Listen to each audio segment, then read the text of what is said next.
Estadão apresenta Summit Mobilidade 2022, com início em 16 de maio, às 10 horas. Vamos debater os novos caminhos e demandas nos deslocamentos das pessoas. Participe de 16 a 20 de maio. Acesse summitmobilidade.estadão.com.br e inscreva-se. Realização Estadão. Patrocínio Veloy. Gestão de frota inteligente com soluções integradas. Vem pra Veloy.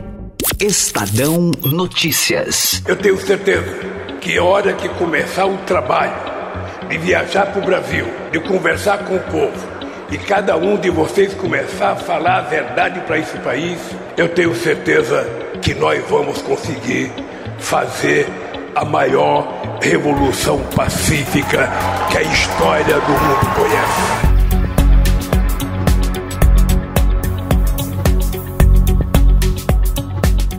No último sábado, o PT lançou oficialmente a chapa Lula-Alckmin para as eleições presidenciais de outubro, com a releitura de um jingle muito conhecido dos brasileiros. Lula lá, brilha nossa estrela, Lula lá, renasce a esperança, Lula lá, o Brasil criança. Para quem esperava ver um protagonismo do petista no evento, acabou presenciando uma espécie de renascimento de Alckmin, por um lado da política que até pouco tempo seria impossível imaginar. E vocês perceberem que o prato Chuchu e Lula vai ser um prato extraordinário que vocês poderão começar a comer hoje aqui em São Paulo e voltando para os estados de vocês, comam bastante, porque o Brasil vai precisar de muita saúde.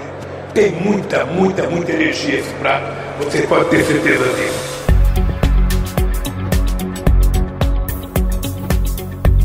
Mesmo com as mobilizações contrárias dentro da sigla, Alckmin teve a indicação aprovada por 68 votos favoráveis e 16 contrários.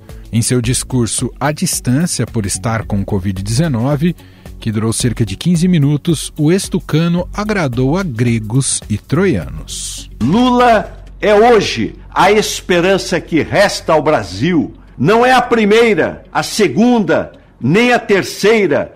Ela é a única via da esperança para o Brasil.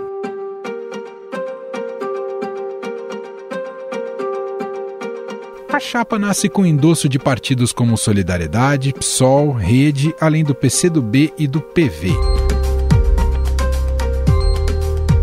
Geraldo Alckmin já deixou claro que não será um vice decorativo e quer estar à frente não apenas de um futuro governo, mas também da campanha presidencial. Serei um parceiro leal, seriamente compromissado com o seu propósito de fazer do Brasil um país socialmente mais justo, economicamente mais forte, ambientalmente mais responsável e internacionalmente mais respeitado.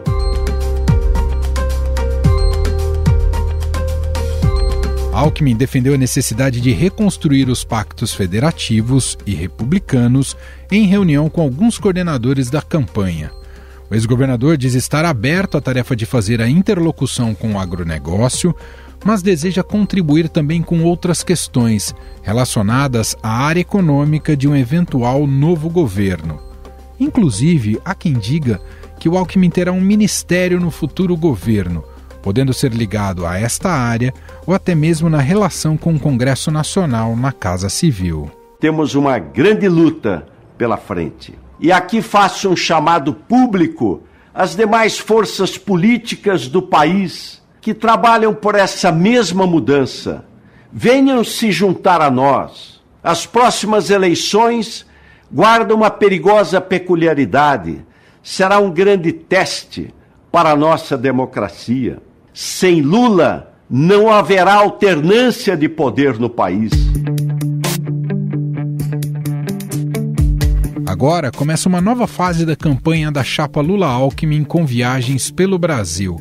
As primeiras serão por Minas Gerais, Santa Catarina e Rio Grande do Sul. A ideia é que Lula e Alckmin façam alguns grandes e importantes eventos em alguns grandes e importantes colégios eleitorais juntos, mas eles vão se dividir. O PT vai dar a Geraldo Alckmin tratamento de vice de primeira grandeza. Ele vai levar a bandeira dessa dupla contra Jair Bolsonaro algumas vezes sozinho e em colégios eleitorais nos quais ele tem forte inserção.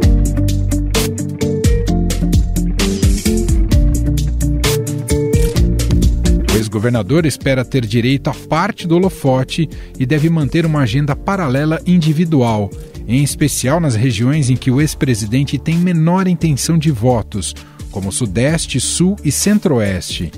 Há expectativa também de que Alckmin estabeleça pontes com segmentos da sociedade em que o presidente Jair Bolsonaro tem entrada, como pequenos e médios empresários.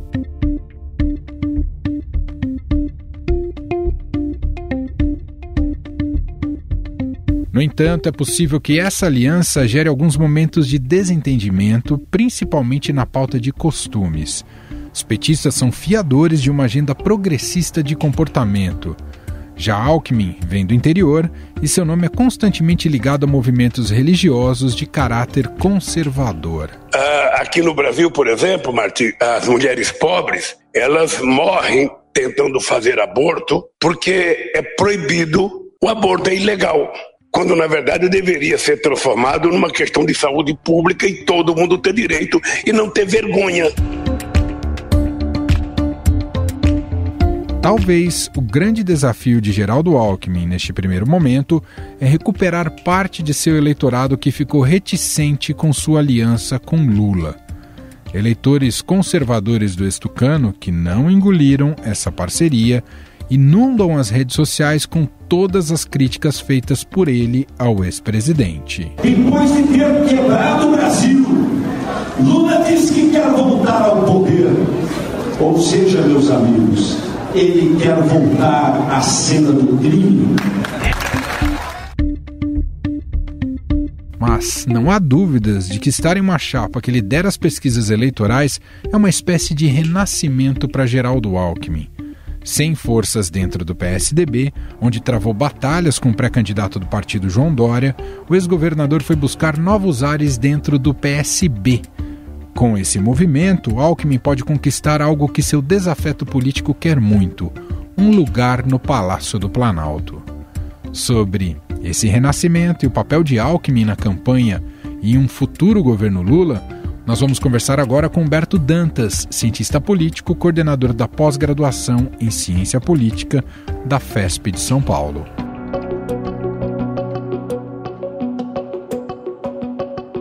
Tudo bem, Dantas? Seja bem-vindo. Tudo jóia, Manuel. Uma alegria muito grande estar aqui com vocês, falando de uma temática relevante para a nossa realidade política atual. Bom, vou pegar algo da temperatura mais quente, Dantas, olhando para o evento de sábado, né, o lançamento ali da pré-candidatura do Lula e presença em vídeo, né, do Alckmin, mas enfim, era o momento mais aguardado dos discursos dos dois. O Alckmin conseguiu fazer um discurso mais contundente do que o Lula. Isso não te surpreendeu também? Surpreendeu por ser o Alckmin, né? Que ele mesmo assumiu no próprio discurso ter um dia recebido o apelido de picolé de chuchu ou de chuchu por se tratar de algo comumente associado à ideia de uma iguaria insossa, que tem pouca graça. É uma tirada isso, inclusive, de um comediante, enfim, de uma pessoa mais ligada ao universo do humor, e ele, na época, não ficou muito feliz, mas depois acabou comprando a ideia. Né? Então, uma fala incisiva, talvez até para marcar uma tentativa de um novo tempo na própria carreira política dele. Porque cá entre nós, Emanuel, se Alckmin não for eleito vice-presidente da República na chapa de Lula, esse movimento todo que ele fez, se deslocando de uma lógica de um político conservador, ele é caracterizado como político conservador, para a esquerda e para a associação a antigos adversários políticos, isso, se não lograr êxito para Alckmin, pode determinar uma dificuldade adicional em termos de voos futuros. Então, Alckmin me parece absolutamente imbuído de fazer algo por ele mesmo, obviamente pela chapa, obviamente pelo país, que foi isso que ele enfatizou, dizendo que, a despeito desta movimentação, isso existia porque existe um mal maior, e o mal maior ele atribui à ideia da continuidade de Bolsonaro no poder. Você falou em carreira política do Alckmin, como ele estava antes disso ser aventado e agora ele na chapa com o ex-presidente Lula, né, e possivelmente buscando a eleição agora em 22, para o Alckmin isso é uma virada por cima bastante significativa, ainda que arriscada, não é, Dantas? Porque ele estava realmente sem grandes projeções, terminou 2018 com uma derrota muito pesada, não foi, Dantas? Ele terminou com uma derrota pesada, mas talvez tão pesado quanto perder aquela eleição com aquele percentual de votos, lembrando que o Bolsonaro sofre o atentado praticamente no dia seguinte ao início da campanha dele, que era uma campanha toda montada para desmontar o bolsonarismo e se alavancar como alternativa tradicional à lógica da polaridade PT versus PSDB, não só Alckmin colhe uma derrota dura, difícil, complicada, num instante em que a parcela que elegeu o Bolsonaro era uma parcela de um eleitorado do PSDB que estava mais aguerrido e mais nervoso e mais ácido, né, e muito mais intolerante ao PT do que o PSDB vinha mostrando em termos políticos, mas Alckmin sofre uma derrota igualmente dolorida. E talvez, Emanuel, vou lhe ser bem sincero, talvez ainda mais dolorida dentro do próprio PSDB.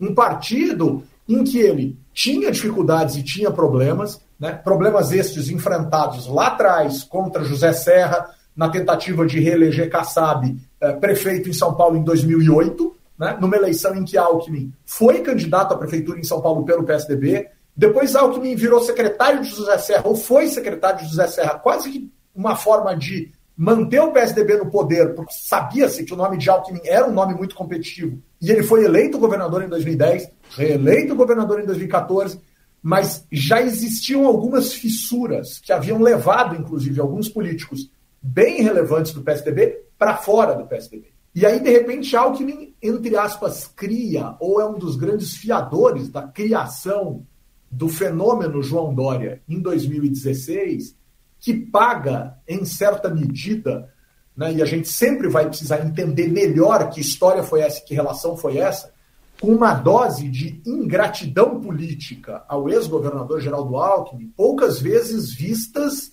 né, de maneira tão emblemática e aguçada. Então, Alckmin se vê à sombra da sua criação numa lógica muito dura de ingratidão, algo que talvez, a gente não tem nenhuma certeza a respeito de nada, mas que talvez esteja se mostrando nesse instante contra João Dória na sua tentativa de se eleger presidente da República. Ele não tem o PSDB com ele, existem vários PSDBs, desde o que quer Eduardo Leite, passando por aquele que não quer candidato, quer todo o recurso para eleger bancada forte para deputado federal, chegando inclusive àqueles que dizem não dá para bancar o Dória, dá para bancar uma tentativa de manter São Paulo, que é o principal patrimônio político do PSDB desde 1995.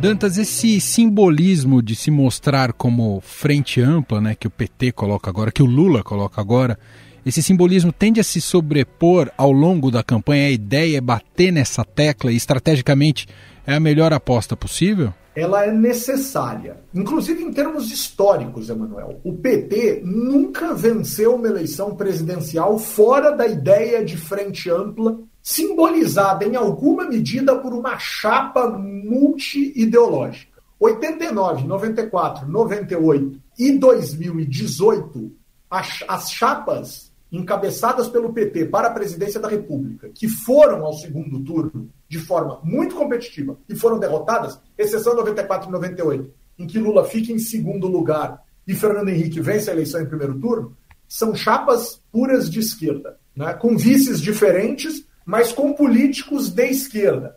Então, era para ser Lula Haddad em 2018, foi Haddad e Manuela Dávila, PCdoB. Né? E para trás não foi diferente. Anos 90 e anos 80, né, 89, né, Lula e alguém de esquerda dentro da sua chapa. Isso para o PT é muito difícil. Isso para o PT é muito complicado. 2002, 2006, 2010, 2014 e agora 2022 apesar de que a gente pode contestar isso, dizer, mas o PSB é esquerda. E talvez esse o simbolismo do Geraldo Alckmin, que definitivamente, de político de esquerda, tem muito pouco ou quase nada, para não dizer que é nada, esse seria o símbolo. Mas vamos lembrar das tentativas anteriores, né, Manuel? O filho de Josué Alencar, empresário, Henrique Meirelles, Luísa Trajano e, finalmente, Geraldo Alckmin. Não que Geraldo Alckmin tenha sido a quarta alternativa. Me parece mais uma lógica do sujeito que chega no restaurante e tem 4 pratos que ele gostaria de comer, né? E aí ele vai num deles. Mas que eram 4 tentativas e talvez até outras que a gente não lembre aqui ou que a gente não saiba, mostram que Lula sabia que precisava caminhar ao centro. Algo que se Bolsonaro fizesse seria muito inteligente da parte dele. Bolsonaro quer ganhar a eleição na intensidade e não na diversidade. Ele acha que com 30% do eleitorado em altíssima intensidade ele se reelege, enquanto Lula acha que com 40% do eleitorado hoje em ampliação do seu campo ideológico ele vence. O PT ganhou assim sempre. Bolsonaro ganhou assim em 2018. Fica parecendo aquela história dos 2 técnicos turrões que não querem mudar o seu esquema tático e vão para campo jogar com o que sabem ou da forma como sabem, sem talvez estudar o adversário. E aí a gente vai ter uma verdadeira batalha esse ano eleitoral e não está parecendo que haverão outras possibilidades para além desses 2, que hoje as pesquisas já mostram que abocanham 75% do eleitorado nas pesquisas estimuladas. O Dantas, e o Alckmin tende a ser de fato o principal artífice de atração de partidos de centro, outros partidos de centro para a chapa? Mais provável no segundo turno. Entendi. Porque os partidos do centro até a direita precisam do bolsonarismo para muitos dos seus deputados. E é por isso que é tão difícil constituir a tal terceira via e coisas dessa natureza. Não existe nenhuma boa vontade por parte dos partidos de centro e de direita que se servem das benesses do governo federal e ficam muito confortáveis nos seus respectivos estados para escolherem entre os polos. Não há lugar desse país que a eleição não esteja polarizada. Então, para um deputado que precisa muitas vezes, né, que é cobrado muitas vezes pelo seu eleitor, mas e essa disputa, onde o senhor vai se colocar, onde a senhora vai se colocar, onde o senhor vai se pôr, onde a senhora vai se colocar, fique muito mais fácil poder dizer no seu estado com Lula ou com Bolsonaro do que ficar tentando erguer alguma coisa que está muito em voo rasante, que está muito em voo próximo do solo, e isso vai incomodar demais para além das questões de dinheiro dentro destes partidos de centro-direita. Por que Bolsonaro? Por conta da liberação de emendas do tal orçamento secreto. Por que Lula? Por uma questão de popularidade e bom desempenho nas pesquisas. E as coisas vão ficar aqui. O PMDB de Alagoas não vai pedir voto para o Bolsonaro, o PMDB do Rio Grande do Sul não vai pedir voto para o Lula. E assim sucessivamente em vários estados do Brasil, nessa imensa diversidade. O PSDB é igual. Chegou um determinado momento que as ferramentas de governismo que o Estadão coloca à disposição dos usuários na internet mostravam que o PSDB, que os deputados do PSDB votavam em mais de 90% das suas votações nominais pró-governo Bolsonaro. Aí do além, Emanuel, alguém diz assim, agora nós somos contra este governo. Mas o deputado não vive sem essa lógica governista. Enfim, então pro segundo turno, acho que uma possibilidade maior de receber esses apoios por conta das eleições parlamentares. E nesse caso, a gente precisa considerar com muita ênfase o fato de que Geraldo Alckmin pode ser a figura que, a partir do instante em que as urnas se fechem em 2 de outubro e mostrem a existência de um segundo turno, eu tenho que Geraldo Alckmin vai ser muito estratégico nessas costuras e vai dar segurança para uma parcela dos partidos nesse dimensionamento do que serão os apoios informais, a bem da verdade, para as candidaturas do segundo turno. E como é que fica a situação dele aqui em São Paulo, Dantas, para a eleição estadual? A tendência é tentar ajudar o Márcio França, apesar do Haddad? Eu acho que a sua pergunta, ela demanda uma pergunta anterior, Emanuel, que você já capturou que demanda mesmo. Quer dizer, o que será da dupla Fernando Haddad e Márcio França? Sim. Esse é o ponto. As pesquisas precisam testar como estariam as simulações de primeiro turno sem França. E entender o quanto França pode conter Tarcísio de Freitas e mesmo Rodrigo Garcia. A presença de um ex-governador na disputa pode ser estratégica para manter Haddad descolado e presente no segundo turno, por ele capturar votos que poderiam findar indo para Tarcísio de Freitas e Rodrigo Garcia. Esta pode ser uma figura importante de Márcio França, mas Márcio França precisa ter muita segurança para atuar desse jeito. Primeiro, ele pode ganhar a eleição, claro que pode. Mas se ele perder e a derrota dele for uma derrota calculada, claro que esta derrota calculada teria um preço gigantesco. Qual que é o preço gigantesco? Márcio França se transformaria em, 2 pontos, o quê? Um mega secretário de Haddad, a ponto de ser indicado daqui a 4 ou 8 anos para a sucessão? É um acordo possível. Um mega ministro de Lula, se Lula vencer as eleições, mas quem garante que Lula vencerá as eleições? Então, tem muita coisa em cima da mesa, Manuel. E ninguém joga, com todo respeito, ninguém joga xadrez sozinho. Claro. Em cada movimento que você faz, cara, você abre a possibilidade do seu adversário fazer 3, 4, 5, 6, 7 movimentos. E aí, como era aquela série do Netflix, né, o Gambito da Rainha, né, que você fica olhando pro teto para ver as peças se mexendo, eu não sei o quanto que esses rapazes, esses senhores políticos, conseguem enxergar peças flutuando pelo teto. Mas que eles precisam pensar nisso, eles precisam. Para a gente fechar, Dantas, vou emprestar a metáfora que o próprio Alckmin utilizou ali no seu discurso, né, com a piada do Lula com chuchu, um risoto, depois o Lula publicou, né, uma receita de risoto de Lula com chuchu, mas eu queria entender se esse mix de Lula com chuchu, se ele precisa ser melhor harmonizado do ponto de vista programático, já que a gente viu muitos escorregões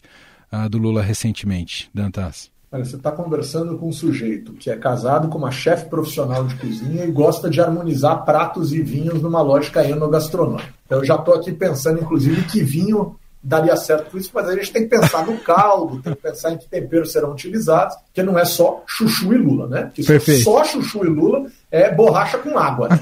Aí fica difícil. Então tem que saber preparar muito bem isso para isso dar certo. E acho que a sua pergunta vai nessa direção, né? A gente precisa preparar muito bem isso, né? O PSB, o PT, os partidos aliados ali, já há uma ampla frente de partidos de esquerda e centro-esquerda, né, esperando poder avançar sobre o centro no eventual segundo turno, mas vai precisar saber preparar isso. O discurso de Lula, Emanuel, despertou paixões em quem é simpatizante. O discurso de Alckmin surpreendeu quem era antipatizante de Alckmin, mas simpatizante de Lula. Algumas pessoas, obviamente, claro que tem gente que não gostou. Claro. Né?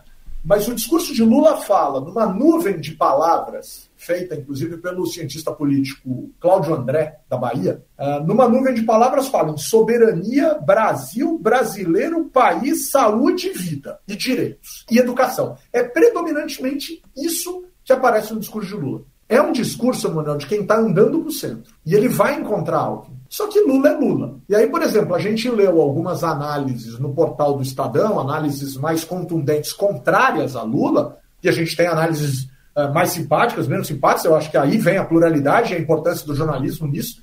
Mas algumas análises dizendo que Lula falou em primeira pessoa, foi muito arrogante e tal. Lula sempre foi assim. Principalmente para quem não gosta dele. Para quem gosta... Isso que quem não gosta chama de arrogância, quem gosta chama de genialidade. Só que hoje, Emanuel, a rejeição nas pesquisas a Lula está na casa dos 40 pontos percentuais. E a rejeição a Bolsonaro na casa dos 55. Quem tem rejeição de 55 perde a eleição para si mesmo, por mais que a rejeição de Lula seja alta. E aí Fernando Haddad deu uma declaração esse final de semana para o Estadão dizendo exatamente isso. Assim, Bolsonaro tem um problema com a rejeição dele. E a gente já falou disso aqui, nós dois. O maior adversário de Bolsonaro hoje é o próprio Bolsonaro. 55% de rejeição como candidato e 50%, 51% de ruim e péssimo como presidente num agregado de média móvel de pesquisas, de 6 pesquisas, o presidente primeiro precisa tomar cuidado com ele mesmo. Ele tem demonstrado isso? Não. De novo. Ele tem investido na intensidade e não na pluralidade. Bolsonaro pode perder para ele mesmo. E aí vem a questão, saberá perder a eleição ou nós enfrentaremos um teste de estresse da democracia em que ele corre o risco de passar vergonha como Trump passou nos Estados Unidos ou de tentar alguma coisa em termos de ruptura, que alguns acreditam ser impossível e outros temem de maneira significativa nesse país, nesse instante. Sensacional. Esse é Humberto Dantas, cientista político, coordenador do blog e do podcast Legislativo, mais uma vez participando aqui com a gente e ajudando na análise política no rumo das eleições 2022. Obrigado, viu, Dantas? É sempre uma alegria conversar contigo e seja lá o prato que for, Emanuel, em algum momento a gente senta e toma um vinho juntos para falar um pouco mais de política. Falar para você testar essa receita e me contar se dá certo depois, tá bom? O grande problema de testar essa receita, Emanuel, é que a gente não pode nem dizer o que a gente está comendo. Porque se a gente come um negócio desse nessa altura do campeonato, a gente ganha um carimbo na testa gigantesco. Como as nossas testas são imensas, né, a gente não está nem um pouco disposto a torcer por um ou por outro. A gente está disposto a analisar. Sim. Eu acho que nesse instante vai valer a pena analisar. Depois, quem ganhar, a gente faz o prato condizente com o que cada um significa. Seja Bolsonaro, seja Lula e Alckmin, seja lá o que for. Abraço, Dantas. Grande abraço.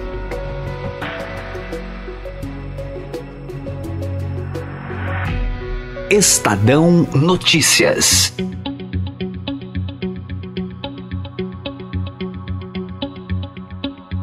Este foi o Estadão Notícias de hoje, terça-feira, dia 10 de maio de 2022. A apresentação foi minha, Emanuel Bonfim. Na produção, edição e roteiro, Gustavo Lopes, Jefferson Perleberg e Ana Paula Niederauer. A montagem é de Moacir Biasi. E o nosso e-mail, podcast@estadão.com. Um abraço para você e até mais.